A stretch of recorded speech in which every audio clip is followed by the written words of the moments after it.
Well, it's time to start. Let's say hi to Natalie and the 10,000 Maniacs. Bloop boop boo. Bloop doop doo. Bloop doop da. 10,000 Maniacs in this economy? Hey, I'm Michael. I've been saving that joke all day, and I just did not get a good reaction to it laughed. because you were so focused on your joke. I'm Molly. All right, so today we're going to talk about 10,000 Maniacs 1993 album MTV Unplugged. Before we get into the specific 10,000 Maniacs-ness of it, I figured, Molly, you'd lead us through MTV Unplugged. Yeah, I do think we have to talk about what MTV Unplugged was and its place in culture. When we were talking about the 1992 videos, something that I think caused us both a lot of heartburn was the fact that the Eric Clapton MTV Unplugged album won every Grammy Award and sold over 26 million copies worldwide. Yeah. That's a lot of album sales. And so it just shows what a phenomenon MTV Unplugged was. The show started in 1989. Originally it was meant to promote sort of up and coming bands, but then it became quickly a vehicle for established artists to do these unplugged concerts. And what that meant was they're playing acoustic concerts on acoustic instruments, and we can talk a little bit about how different interpretations of what counts as an unplugged acoustic concert, because there are some licenses taken from certain artists. The idea was for you to hear these artists in a fresh new way, to hear them stripped down. I like to say that MTV Unplugged walked so that NPR's Tiny Desk concerts could run.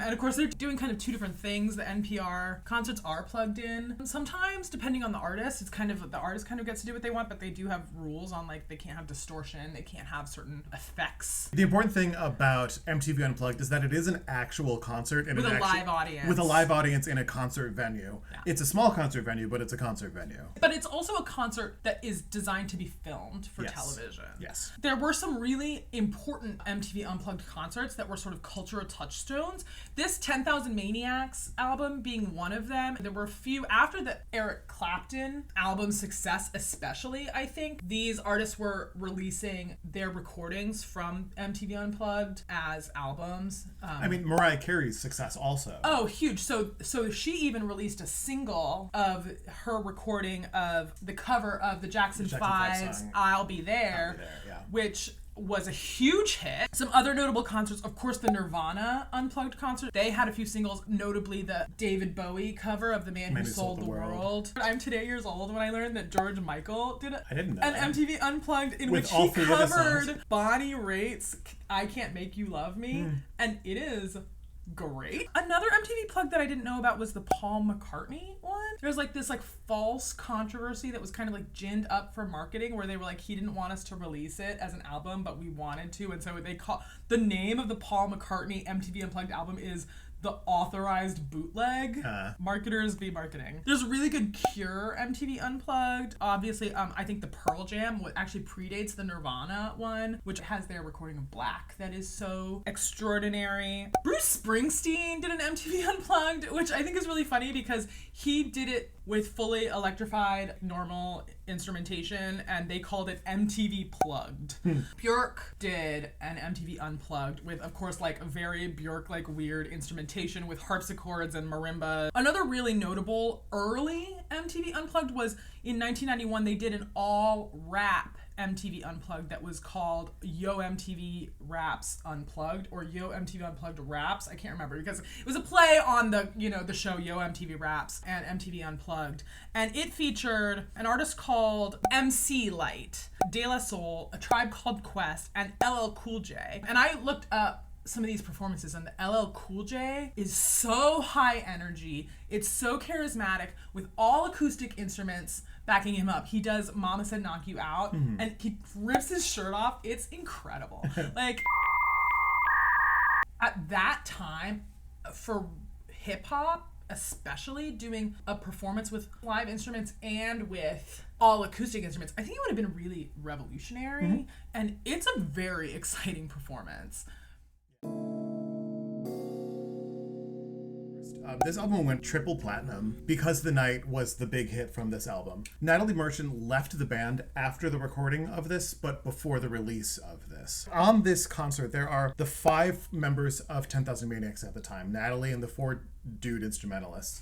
But there are a lot of other people, including other guitarists, another pianist, a violinist, and a violist who both sang backup vocals.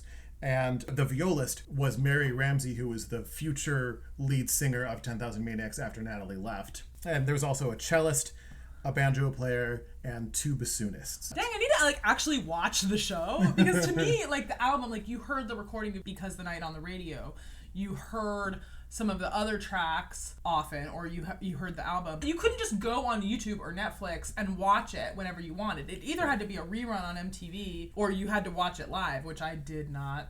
I didn't either. I don't think I ever saw it.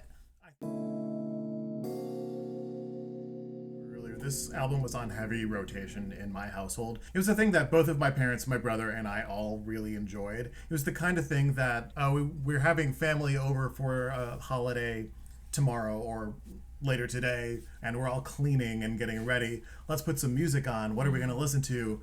Probably going to be 10,000 Maniacs MTV Unplugged. I was introduced to this through my older brother, but then really quickly my dad and mom got into it too. I do think that the 10,000 Maniacs music, it's all very pleasant. Mm-hmm. It's crowd-pleasing music. I think of your dad, your mom, and your brother and you as having very disparate tastes. Maybe not you and your dad. Everybody could come together around 10,000 Maniacs. Yes. I found when I was listening to this that I was surprised how much of it felt actually unfamiliar to me, because to me, I was like, oh, of course, that 10,000 Maniacs MTV Unplugged, but then actually listening to it, oh, I know Because the Night, I know The Weather, but I feel like I know the album version from In My Tribe more. Oh, with this one I feel like I know the original album version. With this one I feel like I know the unplugged version. And my family, the 6 CD changer, I think we had In My Tribe on there, and then I think the rest of it I picked up from the radio.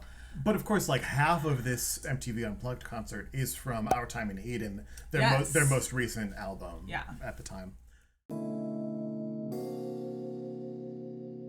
Maybe not the most noteworthy thing about how this whole album works, but I really like how a lot of the harmony in this album works. And I don't really specifically mean just the harmony. I also mean just the instrumentation. Mm-hmm. And the fact that you've got the 2 bassoons in one track, mm-hmm. and you've got a string trio in a couple tracks, that really makes this sound like something somewhat special. Mm. And it's something really interesting. There's prominent organ in a lot of songs. When that, you could say, does that count as unplugged? Maybe someone was manning the bellows, but probably not. It's like a Hammond organ, so it's an electric instrument, but it's not a loud instrument. Right. When the banjo shows up, I think it's really exciting. What I said earlier about the string trio, it's really effective string writing throughout. It's doing what it should do. But the other 2 things that I want to talk about sort of go hand in hand, and that's Natalie's lyrics and Natalie's performance. Mm-hmm.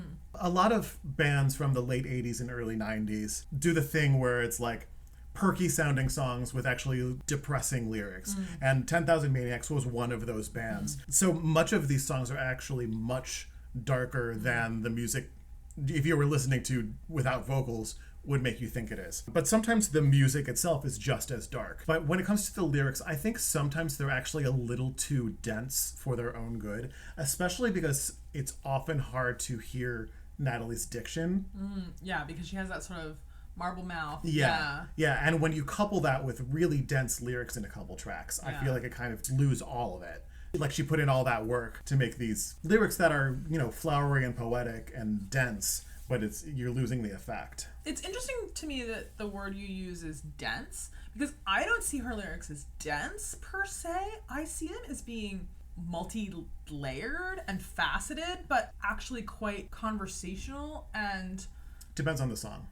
Maybe, but I think for the most part, especially on some of the biggest hit songs, I find in general her lyrics are very approachable, and then the more time you spend with them, you uncover, oh wait, is that, I never noticed that before. Oh, there's a metaphor there. Oh, this is actually about, I just connected these 2 things. But to me, that's not necessarily density. But I guess maybe to me, density just means a lot of words. Oh yeah, right? no, Like, no, I don't mean that at all. Yeah.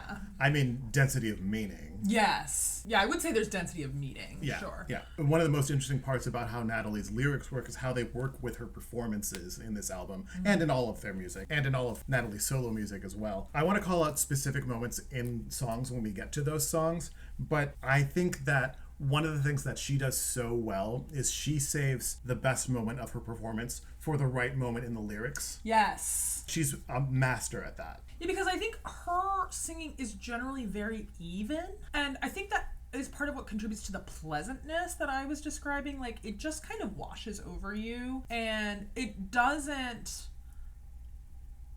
climb to heights and then fall away. But there are a few moments on the album where you're like, get it, Natalie! Yeah. It seems to me that she intentionally placed those moments at the stinger in the lyrics of the song. Yeah. So next we can go through songs from the album, and I have things that I could say about all of them, but we don't necessarily need to talk about every song because not every song is great. But I definitely do want to talk about These Are Days, the opening track, and I want to start by saying, when I graduated from 8th grade in 1999, we had a class meeting where we were trying to pick our graduation song. Green Day's Good Riddance had already been, for at least the past year, possibly the past 2 years, graduation songs. It was just constant. And I made it my mission, I need to convince the class to have anything other than that goddamn Green Day song, which was so overplayed. So I brought in the MTV Unplugged version of These Are Days. And everyone's like, but I don't like country. And but there's an album version that's, it was lost. Suburban Ohio teenagers at Catholic school, what are you thinking? And so our graduation song was Good Riddance, much to my chagrin. What I like about These Are Days is it's kind of a thesis for the album in a way, even though it's the brightest, happiest song on the album. And the most genuinely happy. Yes, genuinely there's no mixed messaging there. Right. I really like how the melody hook is played by single note piano. No one does that in a jangly pop song. Yeah. And I think that in Natalie's performance, she just comes out of the gate swinging right away with that, These are the days. She sounds incredible right from the top. That's like a 10,000 Maniacs thing that I noticed, is that the hook comes first. There's no lead up. It's like, here's the hook. Okay, now we're going to do some other stuff. There's that hook again. yeah. The moment in this song that I think Natalie really sells her performance is in These days you might feel a shaft of light make its way across your face. Yeah. Sounds so good on that line. I went through all of these songs today and I was like, the unplugged version versus the studio version. And I think this is one where the unplugged wins. You like most of the unplugged versions better. I'm more 50-50, I think, on it. I think for me, a big part of the reason that I prefer the MTV Unplugged versions of most of these songs is that that's what I heard first. Yeah. And it wasn't until much later when I myself went back and listened to their studio albums. But I think that there's something that sounds more free in Natalie's voice, especially compared to the In My Tribe songs. She sounds more like herself in Our Time in Eden songs. I think she sounds more mature. It's 1989, I think, is when In My Tribe came out. This is 4 years later. She's a grown woman now. Do you have anything to say about Eat for Two? No, I don't really care for Eat for Two. I think it's interesting musically, but I think the song is kind of heavy. It's the kind of song that I think each of the individual parts of the song are really well done, but the total is less than the sum of its parts. Yeah. It's just it's a downer. It is a downer. But I do think the melody is effective in how in the verses she sinks. Yeah. It just goes down and down, and then when it gets to the verse, it's just a trudging low in her voice. Yeah, and I think it's in this recording that there's a cello that has this, that is sort of marching along. Yeah. The bass guitar, which is also playing it in this version, it has the bum, bum, ba-dum, but in this it has the cello playing that along with it, and it sounds it's very effective. Heavy. The one line that I think that she really sells in this song is "My folly grows inside of me." Ooh, goddamn, that is so dark. That is a line. That is a line. But I definitely do want to talk about "Candy Everybody Wants." Yeah. What Molly and I were just saying a bit ago, I generally prefer the MTV Unplugged versions of songs to the album versions, but this is one where the opposite is true. The album version is significantly better in this case. I'm with you, and it's the horns. It's the horns. As opposed to an electric Hammond organ, a trumpet and a trombone are unplugged instruments. Right. But they already hired so many other musicians Oh, for I know. this. But it's another happy sounding song with dark lyrics. The line that sticks out to me is the last time she goes, "If blood and love taste so sweet, then we give them what they want." And I think that Natalie was really prescient when she wrote that lyric, because it's the same now. Well, and it is very like I want my MTV, right? Yeah. Back then it was I want my MTV, and now it's endless doom scrolling. And what are we attracted to? What gets the clicks? What gets the likes? The blood and the lust. Also just like the hypnotic. You can't escape it. Next, I'm Not the Man. It's another one that on paper it's a good song, but it's again such a downer. What really makes this song stand out is interesting is the two bassoons, the bassoon duet in this song, and how the instrumentation has this back and forth between darker sounds with the bassoon duet and I think it's viola making all these overtone sounds like squeaking up above that you barely hear. And then it switches to guitar and the organ with these brighter sounds. But it's one of those things that like the song is so heavy and depressing that when you get to those brighter sounds, it almost like hurts more because of that fighting between the brighter and the dark subject matter. And the line for this one is, "As the crowd cries, hang him slow, and I feel my blood grow cold." Ugh. But the way that Natalie sells that in her performance is like, yeah. Don't Talk is next, and that song is very hot and cold. I feel like the hook is hot, and the rest of it is cold. My problem with it is how disjointed it is. That's exactly what I wrote in my notes. I do really like the line that sticks out to me, and this one is by the name that you just chose for me. What was it? Oh, never mind. Who hasn't had an argument with somebody when you're like, what did you just say to me? Imagine being like 17-year-old Natalie Merchant and writing these songs. Right. Hey, Jack Kerouac. That's a fun song. I definitely want to talk about that one, partially because it's so needed after Don't Talk. Yes. After this kind of lighten the mood. Yeah. And it's such a playful melody with really bright and cheerful instrumentation and exciting rhythms. Yeah, to me it's like a top 5 10,000 Maniacs song. Yeah, I really love that song. But I think this is one of the songs that I think the lyrics are actually too dense. One of the two that I would say they're too dense on this album. Yeah, I see that. There's a lot of like, wait, did she just reference Allen Ginsberg? Yes. Because the song is about Kerouac, Jack Kerouac. What I was saying earlier, it's hard to hear her lyrics with her diction anyway. And this is one where it's like, I have no idea what you're talking about through half the song. I sing along, but I just like match the phonemes, basically. Hey, Jack Kerouac. I also want to talk about What's the Matter Here. Oh, yeah. Because What's the Matter Here is a fun, perky song about child abuse. It's also the opening song on In My Tribe, which is just like, okay, we're just like coming straight at it with the child abuse stuff. Okay, Natalie. The banjo is so jaunty against the organ's long-held notes and Natalie's kind of simple, talky singing in the melody. But what I really like about how this song works is that like the simple talky melody allows her to really easily emphasize what she wants to emphasize. Yeah. It's a song that I always listen to and just went like, oh yeah, we're just like cooking dinner listening to 10,000 Maniacs and not necessarily zeroing in on it. And it's one of those ones where you start to peel back the layers and you go like, oh. Yeah. What is that thumbs up that just appeared? Sometimes this will do a thing. That's what peace sign does. I hate it. This is one of the songs that I think that the instrumentation is really magical when it switches to the bridge and we get the guitars do the ba-da-da-da-da, but that also sets up the most potent line, "I'll take this belt from around my waist and don't you think that I won't use it."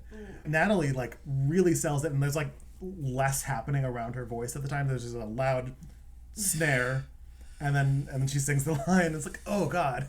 Yeah, they knew what they were doing when they were writing these songs and arranging them. It's vivid, right? But again, they're like hiding it under this cheerful song. Yeah. Hey, are you enjoying this video? Let us know by giving us a like. Even if you don't like the video, give us a like anyway. It's not going to hurt. Let us know what your thoughts on this album in the comments below. And subscribe if you like the sort of stuff we do. We review mostly music and video games, but we talk about other media as well. Let's get back to the video. Gold Rush Brides is a skip for me, but I don't think it is for you. I actually like it. I like that she opens up like reading from that letter or whatever. I don't like most of the 10,000 Maniacs slower songs, but this is an exception to that. I think this song is very wistful and it's just a pretty song. I don't know that I have necessarily any specific commentary on it. It evokes the time that it's singing about. It plays into a lot of the themes in Natalie's lyrics about domestic relationships and the life strains on them, because I feel like that is a theme throughout all of her music. Tension in marriages and relationships and familial relationships. Yeah. Who hurt you, Natalie? Right. And to me, this song does it in the most kind of effective way. Maybe not the most effective way, but in a very effective way. I do think that these are really strong lyrics. I do like how the first time we hear this line, it's the land was free and the price was right. And the next time that line comes around is the land was free, yet it cost their lives. I also think that this song was intentionally placed there because it's sort of a vocal relaxation moment for Natalie. She had harder singing before this, and this is like an easier sing, but she kind of saves it for the build up at the end with the accounts of madness, loneliness, childbirth, and grief that she repeats and gets higher and louder each time. I think it's effective writing. This is not a song that has ever done that much for me. But I know your favorite is next. Yeah, is the next one? Like the Weather. Oh, Like the Weather is definitely my favorite 10,000 Maniacs song. I love that guitar riff.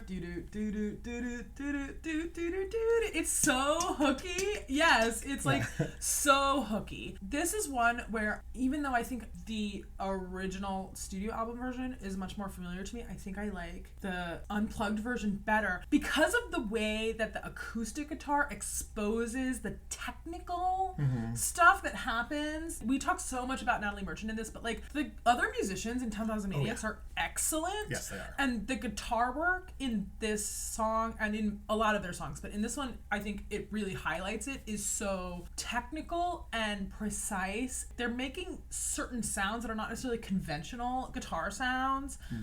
Yeah, exactly. That I think is really fun. But I also have just always loved that this is like one of those quintessential like sad songs that sounds happy. But at least this sad song isn't like a dark sad song. It's just like, it's raining and I probably have clinical depression. But Yes. Natalie Merchant invented bedrotting before the word bedrotting ever existed. You know, we talk a lot about how they're sad songs that sound happy. I don't necessarily know that I would say that they're sad songs that sound happy. Like, they're sad songs that sound nice. And pleasant and easy to listen to. And again, like the evenness of Natalie's voice just makes it sort of seem unpunchy. There are a lot of singer-songwriters that would sing a song like this and like it would be so morose.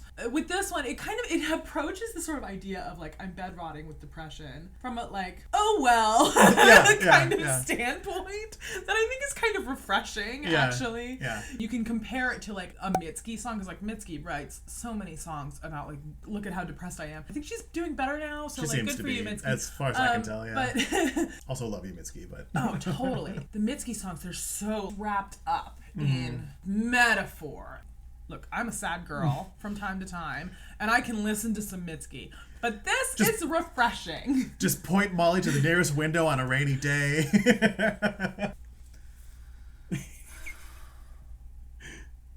One thing that I sort of think about this song, it seems to me like the first note of each phrase of the verse is like at the top of Natalie's belting range. Yes. And she punches it more in this version than in the well, because in my Tribe version, she like makes her voice like small and then pinches it in a weird way. Or this one she says, the color! Like, At least at this point in the concert, it sounds like that's the limit. Maybe if this was the first thing she did after warming up, it would be different. This would have been a good opener for the concert. Yeah. One song that used to be a skip for me and now is one of my top favorites on this album is Jezebel. Oh, yeah. I love this Great song. I love how it's mostly piano and string trio. The string writing is so good in here, especially when the violin is climbing to the climax. It's also so sexy. It's like a sexy song. Again, I keep talking about Natalie's evenness. To me, this song is the least even of a lot of what's on this album and really the 10,000 Maniacs catalog. It has a much higher intensity and a much more dynamic range. And I don't just mean dynamic as in loud, soft, but like color. I think these are the best lyrics on the album. They're heavy, but they're beautiful.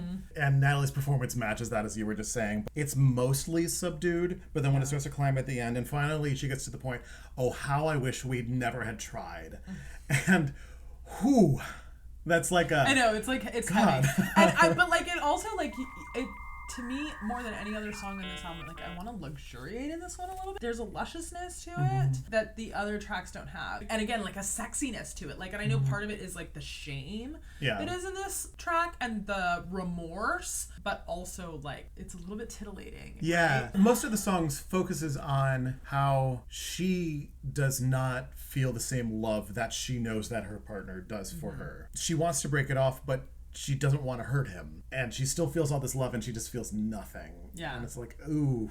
There's that little bit of like push-pull there that I think is what is exciting. Yeah. Then we get to the most famous song from this album, their cover of Because the Night, which, as Molly said earlier, is a song that Bruce Springsteen wrote for Patti Smith to sing. Patti rewrote some of the lyrics to make them more feminine. I'm trying to decide which one I heard first, because I think my instinct says I heard the 10,000 Maniacs version first. But your dad would have played the Patti, right? I'm sure he would have, but probably before I was old enough to be conscious of it. Yeah. But then I probably heard them concurrently and did not distinguish between them until I was older.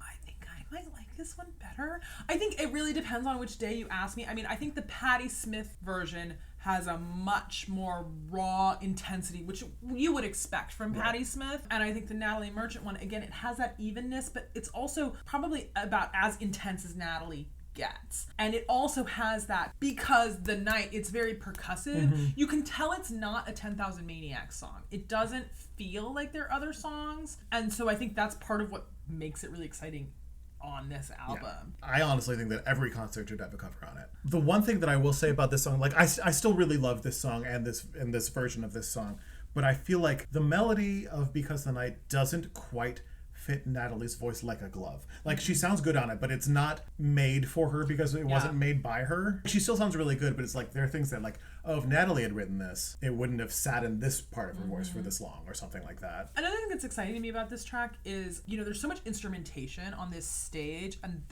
in this track, it's one of the ones where it's like they're using all the forces. Yeah. You know, it starts out with just that piano, ba-da-da-da-da-da-da, but then it really broadens. And then again, that percussive tum-tum, ta-tum. It's irresistible as a listener, and so instantly recognizable also. Another one of my favorites on the album is the one that is your maybe favorite. I, as a kid, didn't pay as much attention to Stockton Gala days because it came right after Because of the Night. It's like, oh, I want to hear Because of the Night again. Oh, yeah. And so I would like listen to that a couple times on repeat, and then Stockton Gala days kind of got pushed off that I forgot about. But as an adult, on a deeper listen, this song's fucking great. I don't know how much the sequencing on this album is the order that they were played in the actual live concert, but it feels to me like you're reaching this climax in the performance, because you had Like the Weather, you have Because the Night, you have this track, you have Hey Jack Kerouac. It's like the last 6 or so tracks are really starting to escalate in intensity in the broader orchestration. Like I said about the Because the Night orchestration, I think Stockton Gala Days also really exemplifies that. It's like all the forces are on display. The strings are stringing, the guitars are guitar, the Hammond organ is Hammond organing, Natalie's wailing. There's a euphoria to it almost. But it's sort of like a nostalgic euphoria. Totally. Because the song's about, oh, how great were the times back then. You would hate to see me now because I have closed myself off from that. I just mean a euphoria as a musical listener. Right. Of just hearing the sound coming at you. I think one of the worst things about this recording, though, is that the audience claps along at the beginning. Oh, I didn't notice that. Just for like a couple bars. And probably someone in the band was telling them to, but I hate it. Don't do that. I like how the voice, viola, and bass feel like they sort of have a trio over the piano and guitar accompaniment, and then suddenly like more things get added. And yeah, it's really fun. This is the most Our Time in Eden song. The songs from Our Time in Eden are, for the most part, really clearly from Our Time in Eden. The songs are about paradise and then losing paradise on that album. And this is really clearly that. I don't really know that album very well. I knew the singles from it, but I don't think I knew Stockton Gala Day. I don't think it was a single. I mean, I texted you today and I said, I think this might be my new favorite 10,000 Maniacs song. I've always loved Like the Weather. Like, that's the one that I think of when I think of 10,000 Maniacs. And like, if I was going to say, hey, have you ever heard of 10,000 Maniacs? I have a whole tangent that I think I talked about when we talked about In My Tribe about how the kids today don't know 10,000 Maniacs. I'm like, why? Like, I would want to play for you Like the Weather. Right. But now, that song hits it's hard. Really good. The album version, it's not as good, but it's good. Yeah, it's still very good. The point in Natalie's performance in this one is, they all happen at the same point in each song, at the almost end, where we get to the climax and there's a drop off. But in this one it's that, I've learned to hide, have locked inside you'd be surprised to know. Well, and what's exciting to me about it is that also all the other instrumentation is joining her in that, which I think doesn't necessarily happen every time. And so it feels really thrilling. I wouldn't ever describe a 10,000 Maniacs song as thrilling, but like I think that's as close as it gets. I don't really want to talk much about it, but Noah's Dove, final song on the album, is just such a meh. It's forgettable, yeah. This is the other one that I think the lyrics are a little bit too poetic and dense. And this is another Our Time in Eden song, which it makes sense with the religious imagery. Yeah. I think my favorite part of this is at the same moment in the song when Natalie's getting the most impassioned in her performance. One of the last, in your reckless eyes, there's a guy in the audience who goes, woo! There's always a woo guy. It's like, you chose that moment in this song? Like, there's so many other moments in all of the other songs that are more woo-worthy. To the credit of whoever recorded these MTV Unplugged videos and albums, and I guess the audio for it, you don't really hear the audience a ton. Yeah, except for the applause at the end. They're not intrusive. Yeah. So let's talk about the non-album tracks. I think it was good that they were cut. But the three of them are Let the Mystery Be by Iris DeMent. Oh, interesting. Featuring David Byrne, and they turned it into a duet. They also do Dallas, written by Jimmy Dale Gilmore, originally performed by Dolly Parton. What is it your classmate said about I hate country music?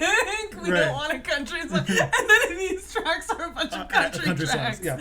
Because the last one is motherfucking Jolene. Holy shit. Imagine singing Jolene with David Byrne, although I guess he's not on that one. He kind of is. You can kind of hear him like in the background, kind of halfway singing some harmonies, but he mostly sits that one out. I know that Dave Byrne is a polyglot, but like a musical polyglot, but like I don't necessarily associate him with country music in any way. No. That's cohesive. It's a very cohesive album. Varied. It's not super varied, but it's all songs by one band with acoustic instrumentation, so it's gonna kind of sound samey, and I don't have a problem with that. and also like 10,000 Maniacs is a band that has a sound. Yes, and I do not have a problem with that. The sequencing, so this is the thing that I wanted to really point out. I think the sequencing on this album is so good, especially compared to Our Time in Eden, which half of this concert comes from. The first track on Our Time in Eden is Noah's Dove.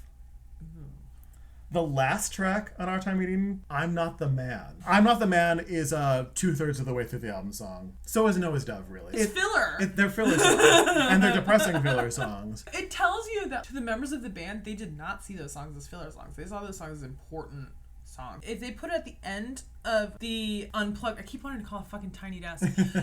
They put it at the end of the Unplugged album, they saw it as a finale, right? But then the album art. I think the MTV Unplugged album art is actually better. Yes. It's the MTV Unplugged branding and not the 10,000 Maniacs branding, but I do think the other 10,000 Maniacs album covers, at least the two I'm aware of, it's very, graphic design is my passion. All of the MTV Unplugged album art looks basically the same. Compellingly framed photo of the lead singer with the MTV font on all over the stuff. Yeah. The way things shook out with this, the two of us, by our scores, by the individual song and all the other components, and the scores that we gave the album, this all comes to an 85% for this album, which I think it's right. That seems reasonable. I think it's right.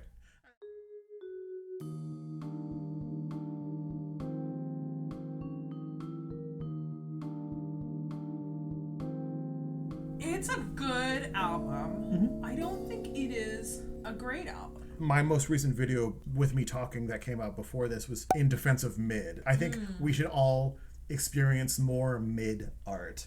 And there's nothing wrong with experiencing mid art. I think that's right. I also think that for the MTV Unplugged world, MTV Unplugged, it was like a whole aesthetic in the 90s, and it wasn't just MTV Unplugged. It was coffee houses. Right. To me, of the three big MTV Unplugged albums, and to me that is Nirvana, Eric Clapton, and Natalie Merchant. I'm sorry, it is Eric Clapton. I would just include Mariah Carey in that. I think that was just an EP. My point is, I think this really exemplifies what MTV Unplugged was and what it was all about. Right. Natalie with her floppy boy cut hair and her little black dress and opaque tights. Yeah, and like the Persian rug on Yeah. the floor, Yeah. and the like she's sitting in the stool. You look at like the Cure one, and like they're all like on the floor on Yeah. cushions. The It was a whole mood, and I think this album gets that mood. The Nirvana one, they had a whole bunch of candles on the stage. Oh yeah. Who is this album for?